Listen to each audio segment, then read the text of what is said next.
ನಶಾಮುಕ್ತ ಕರ್ನಾಟಕವನ್ನು ನಿರ್ಮಾಣ ಮಾಡಬೇಕು.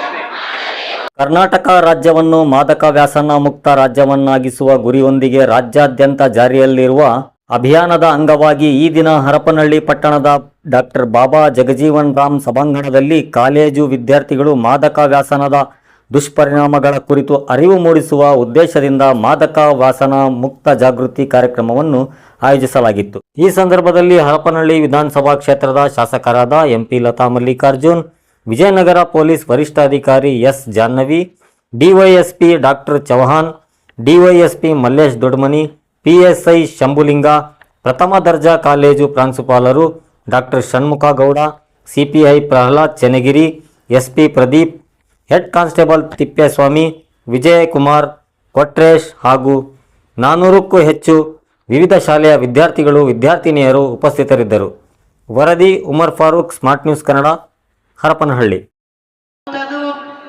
ನಮ್ಮ ಭಾರತ ದೇಶದಲ್ಲಿ ಜೂನ್ 30ಕ್ಕೆ ಮಾದಕ ದ್ರವ್ಯ ವ್ಯಸನದ ಮುಕ್ತವಾಗಿ ಮಾಡೋದು ಮತ್ತು ಮಾನವನ ಸಾಗಾಣಿಕೆ ಮಾಡೋದನ್ನ ವಿರೋಧವಾಗಿ ದಿನಾಚರಣೆ ಮಾಡ್ತೀವಿ.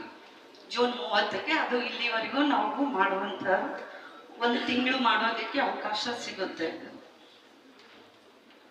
ಬಹಳ ಜನ ಗೊತ್ತಿರೋ ಇಲ್ಲ,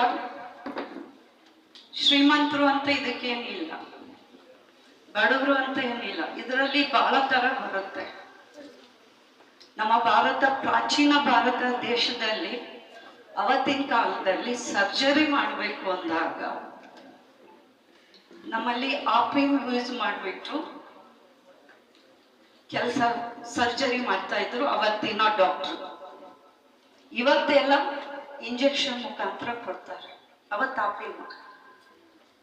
ಆಪಿಯಂ ಸಣ್ಣ ಪ್ರಮಾಣದಲ್ಲಿ ಮಾತ್ರ ಕೊಡ್ತಾ ಇದ್ದಿದ್ದು. ಎರಡನೇದು, ಮಹಾಶಿವರಾತ್ರಿ ಎಲ್ಲರಿಗೂ ಗೊತ್ತಿದೆ.